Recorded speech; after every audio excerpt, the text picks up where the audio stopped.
ಬಹಳ ಮುಖ್ಯವಾಗಿ ಏನಾಗಿದೆ ಅಂದ್ರೆ ಒತ್ತಾರು ಕೈಗಳು ಇದಕ್ಕೆ ಸೇರ್ಕೊಂಡು ಒಟ್ಟಾರೆ ರಾಷ್ಟ್ರ ಮಟ್ಟದಲ್ಲಿ ಕೇಜ್ರಿವಾಲ್ ಅವರ ನಾಯಕತ್ವ ಮತ್ತು ಆಮ್ ಆದ್ಮಿ ಪಾರ್ಟಿಯ ಪರ್ಯಾಯ ವ್ಯವಸ್ಥೆ ಬಂದ್ಬಿಡುತ್ತೆ. ರಾಷ್ಟ್ರೀಯ ಪಕ್ಷ ಕಾಂಗ್ರೆಸ್ಗಾಗ್ಲಿ ಮತ್ತು ಬಿಜೆಪಿಗೆ ಸೆಡ್ಡೊಡಿದ್ದಾರೆ ಅಂದ್ಕೊಂಡು ಪಿತೂರಿ ಕುತಂತ್ರ ಎಲ್ಲವನ್ನೂ ಸೋಲಿಸ್ತಕ್ಕಂಥದ್ದು ಆಗಿದೆ. ಬರೀ ಜನ ನಮ್ಮನ್ನು ಕೈ ಬಿಟ್ಟಿಲ್ಲ. ಶೇರ್ ನೋಡಿ, ವೋಟ್ ಶೇರ್ ನೋಡ್ಕೊಳ್ಳಿ. 33% ಇತ್ತು ಹೋದ ಸತಿ ನಾವು 62 ಸೀಟ್ ಗೆದ್ದಾಗ, ಈಗ 43% ಆಗಿದೆ. ಅದು ಅಂದ್ರೆ 43% ಜನ ನಮ್ಮಿಂದನೇ ಇದ್ದಾರೆ ಇರೋದ್ರಲ್ಲಿ, ಅದು ಬಹಳ ಕಡಿಮೆ ಆಗಿಲ್ಲ. ಅವ್ರಿಗೆ 38 ಬರ್ತಿತ್ತು, ಅವರು ಸೋತಿದ್ರು. ಅವ್ರು 46ಕ್ಕೆ ಇರುವುದರಿಂದ 5-6% ವ್ಯತ್ಯಾಸದಲ್ಲಿ ಏನಾಗಿದೆ.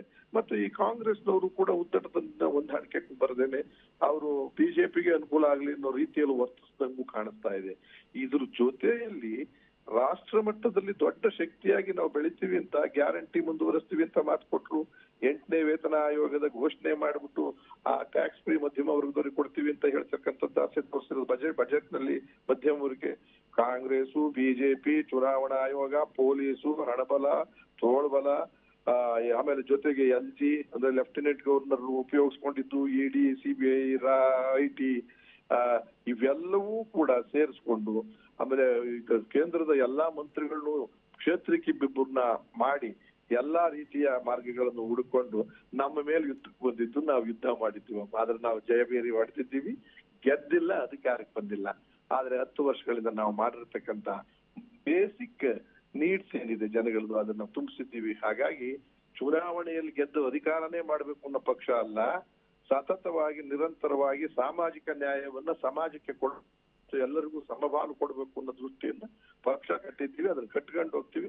ಮುಂದಿನ ದಿನಗಳಲ್ಲಿ ರಾಷ್ಟ್ರಾದ್ಯಂತ ಈ ಎರಡೂ ಪಕ್ಷಕ್ಕೆ ಸೆಟ್ ಹೊಡೆದು ಪರ್ಯಾಯ ವ್ಯವಸ್ಥೆಗೆ ಗಟ್ಟಿಗೊಳಿಸ್ತೀವಿ ಅವರ ನಾಯಕತ್ವದಲ್ಲಿ ಕೇಜ್ರಿವಾಲ್ ನಾಯಕ. ಇನ್ನ ಅರವಿಂದ್ ಕೇಜ್ರಿವಾಲ್ ಅವರು ಸ್ವತಃ ತಮ್ಮ ಕ್ಷೇತ್ರದಲ್ಲಿ ಸೋಲನ್ನ ಕಂಡಿರುವಂತದ್ದು. ಸರ್, ಈ ಒಂದು ಸೋಲನ್ನ ನೀವು ನಿರೀಕ್ಷೆ ಮಾಡಿದ್ರಾ?